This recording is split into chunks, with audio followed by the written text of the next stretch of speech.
Today we're diving into the world of modular magnetic dungeon tiles, super versatile and fully compatible with my city tiles, cave terrain and even waterboards. I've crafted 3 unique styles: classic stone, overgrown ruins and dark twisted evil tiles, and you can mix and match them all.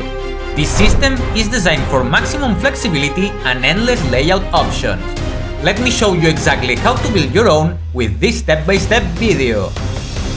Today we are making magnetic modular dungeon tiles. Super flexible, easy to store and fully compatible with my city tiles, cave tiles and water tiles. The design is heavily inspired by RP Archive, who did an amazing job with this concept. I'll be making mine 10 x 10 cm, ensuring everything fits perfectly with my existing terrain. Whether you need a dungeon, a crypt or a castle basement, this system has you covered. Let's get started! This is my old dungeon system. I built it around 12 years ago. And although I used to make terrain for Lord of the Rings as a kid, I had no idea how to make something for D&D.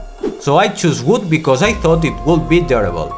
And it was. 12 years later, they are still intact after plenty of use, but they are heavy and not as versatile as I would like.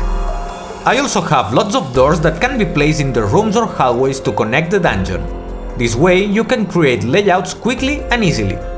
Once the rooms are set up, I cover them with cardstock cut to size to hide the contents from the players, and that's it. But now I want something more modular, more like Lego. And then, many years later, when I decided to start this channel and to retake the hobby, I discovered... Alright, let's get started. After several tests and initial ideas, I decided to use pre-cut wooden squares as the base for my dungeon tiles. I will link a link to the product in the description, but you can use any other material. Foam works too. But knowing for sure that everything will fit perfectly makes things a lot easier, especially since we will be cutting individual tiles that then we will glue down. These squares measure 10 by 10 cm or 4 by 4 inches. You could also use the 3-inch ones, which are more standard, but there's a reason for this. Since my big city, cave and water tiles are 30 cm wide, using 10 cm dungeon tiles makes them fully compatible. And because I want a system where all the elements are seamlessly integrated, I think this is the right decision. So I'm going to use a piece of wood to mark the size of the individual tiles, 3.33 cm or 1¼ inch. This way I will have a reference every time I work on tiles, because since it's not a round number, adjusting the prox on every time will be a pain. What we will do is cut the foam strips to the size and then slice them into 1 cm thick pieces. Right now I'm doing it individually so you can see the process, but we will be cutting in bulk later. Once we've cut all the tiles, we will use the tin can and rocks method to add texture and distress them a bit.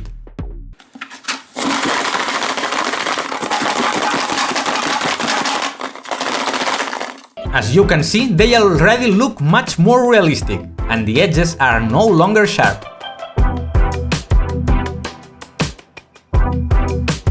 We will use the hot glue gun to slowly glue down each tile in place until we complete a full square. After that, you can give it a few taps or press it against the table to have everything line up nicely.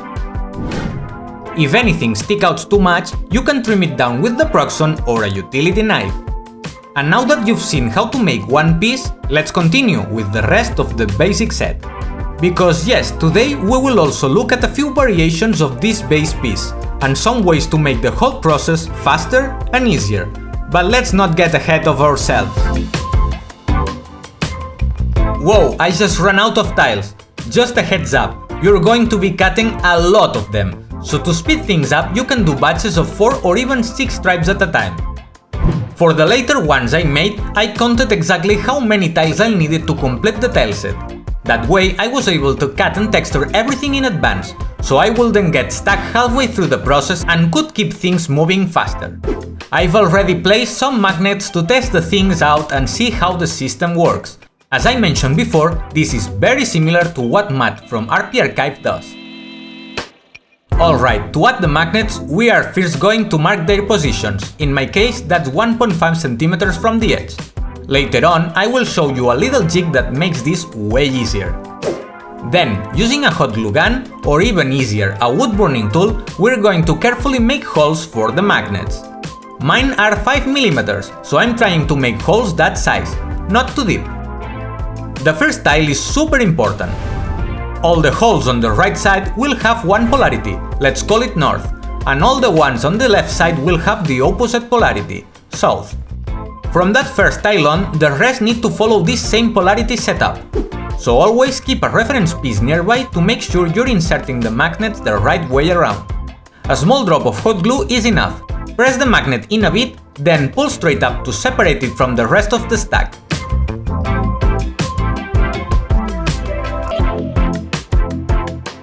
Then we can seal the magnets in place with a little extra hot glue. And that's it, they are ready to go!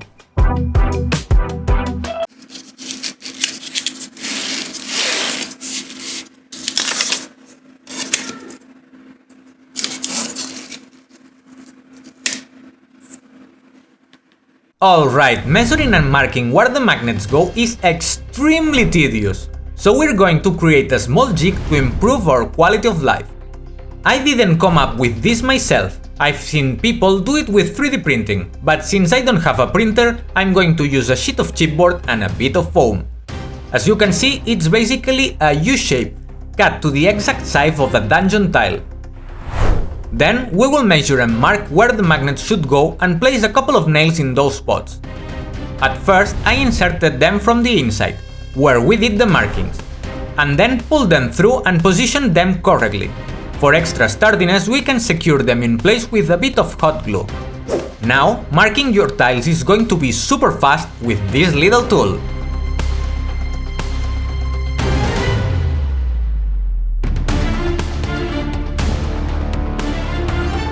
Okay, now we're going to make a variation of the basic dungeon tile.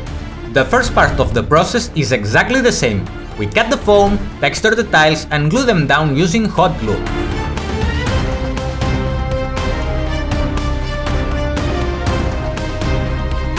These particular tiles are meant to complement my evil terrain set. By the way, I will leave you that video link here. So I want them to have a more hostile and worn out look. First step will be adding cracks. We will use a knife for this and then widen them using a ballpoint pen.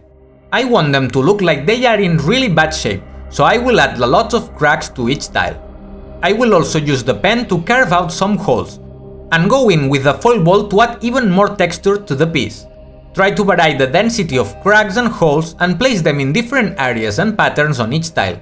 This way, you will get a good mix between pieces and everything will feel more natural when they are placed together.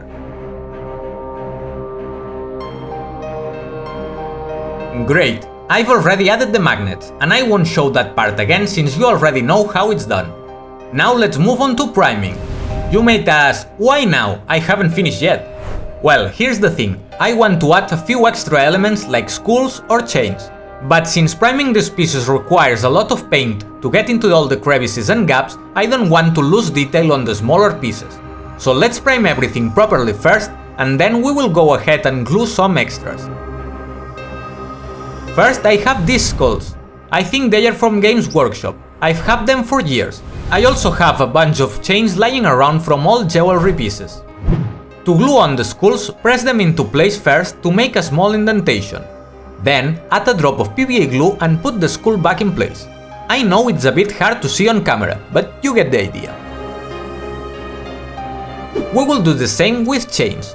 Press, glue and position.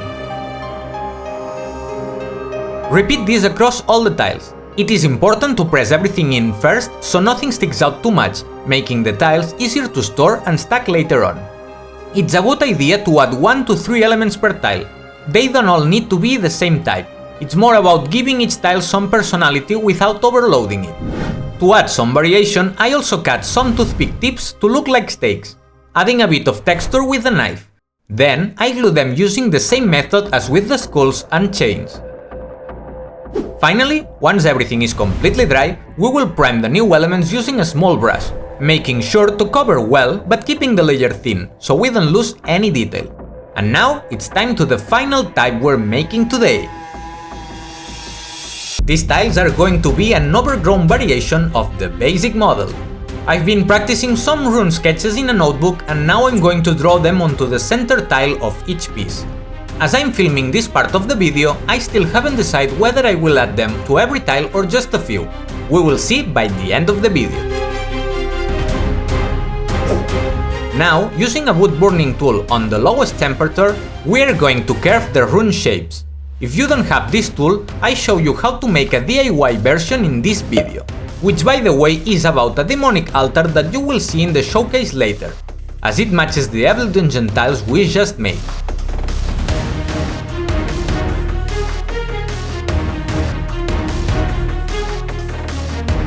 To give it a worn look, I applied a lot of texture using the foil ball, pressing down fairly hard to create more texture.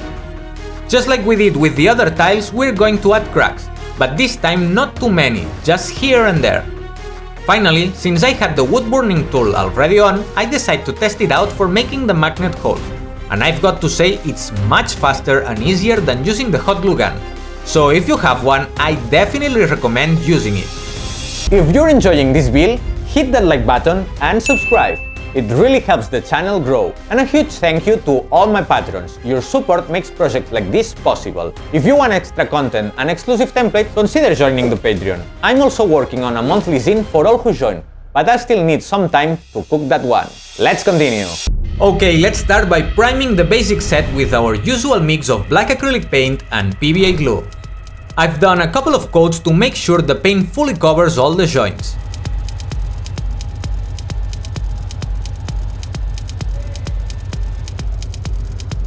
Once the coating is dry, we're going to overbrush the entire piece with neutral gray. We're aiming for about 80% coverage, but you can adjust this depending on how light or dark you want your tiles to be. To speed things up on the sides, I tried bulk painting, and it honestly helped me move along a lot faster. With that first layer dry, let's create some undertone variation using the homemade washes we made in this video. I went for a couple of green tones and a brown. You can even do some wet blending directly onto the piece to get a more interesting effect.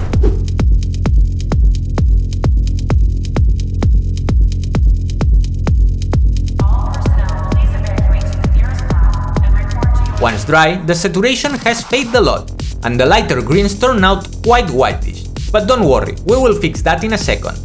But first, I want to do a light white dry brush to create a sense of depth and help the details pop. For this technique, I'm using an old makeup brush, applying soft strokes across the whole piece.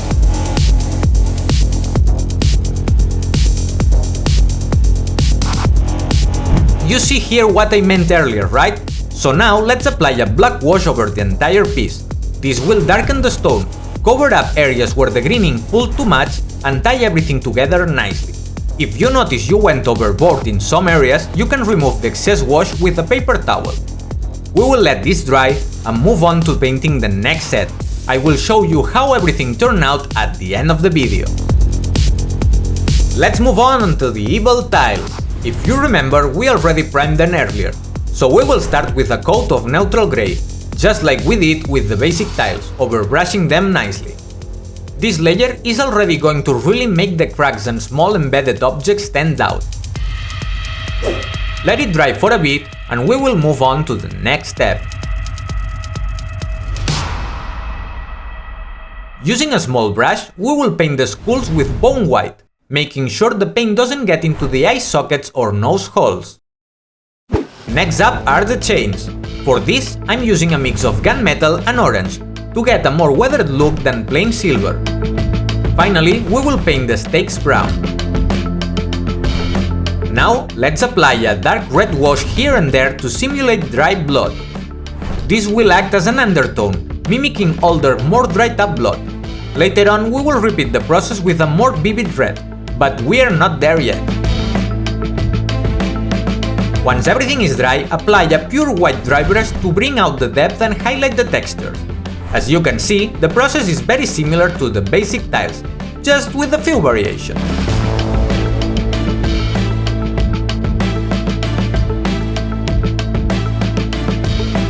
Next, let's darken everything with that black wash. This will tone down the saturation and brightness. while also helping to better integrate the small elements like the chains and skulls. Remember that you can always dab off the excess wash with a paper towel if you overdo it. Now that it's dry, we will go in with some watered down red. This time, however, we will apply it much more sparingly than the dark red wash, and over the same areas. This layering of reds creates a really nice effect. I've also added a bit on top of the chains and stakes to give it a more dramatic touch. Let's let that dry, and that's it. Now, onto the final paint job of the day before we go to the final reveal. Alright, this time I will explain it quickly. We start by priming as usual and then do the same first step as with the other two sets, a neutral grey overbrush. Next, we go straight to a dry brush with pure white, just like before, very light and with very little paint. Then we will add a bit more shadow and depth using a black wash across the whole piece. As you can see, it's the same process as before, just with a slightly different order. Now it's time to add color washes. I'm using a couple of greens to simulate moss and lichen on the stone. We are doing this step now so it's more visible, and the black wash doesn't dull the saturation or brightness of the green paint. It's okay if there are small pools of green wash, but if too much builds up in one area or spills over the central runes, just use paper towel to soak up the excess. Awesome! Time to give that distinctive touch to the overground set. To do that, we're going to prepare a mix using sponge foliage in various colors. It's important to use more than one color to achieve a more realistic and rich look. In my case, I use 3 different ones. But you can also mix in tea, dried herbs or anything else you have on hand that looks interesting. Give it a shake to mix it and check if you're happy with the colors before adding the liquid ingredients. I'm happy with this mix, so now let's add some PVA glue, a little alcohol and water.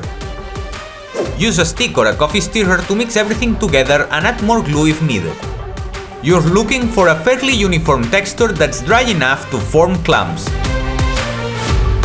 Now for the key step, we will apply the mix with our fingers, focusing on the gaps between tiles and the crevices where the green wash naturally pulled earlier. 2 very important things to keep in mind. First, don't apply the mix on the edges or sides as we want the tiles to fit together properly without anything sticking out. And second, once the foliage mix is applied, press it down with your finger to make it as flat as possible. This way, once it's dry, the tiles can be stacked easily for storage when not in use. Let it dry for a few hours, ideally overnight, and then it's time for the final showcase, where we will see how the 3 sets we've made can be combined with each other and with other scenery we've crafted on the channel.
And there you have it, a set of magnetic modular dungeon tiles that integrates seamlessly with our existing terrain system. If you want to grab free adventures and map, check out my itch.io. And if you're looking for materials, I've left some Amazon links in the description. Also, don't forget to join the Discord server to share your builds and get feedback from the community. Thank you very much for watching, and I will see you in the next one.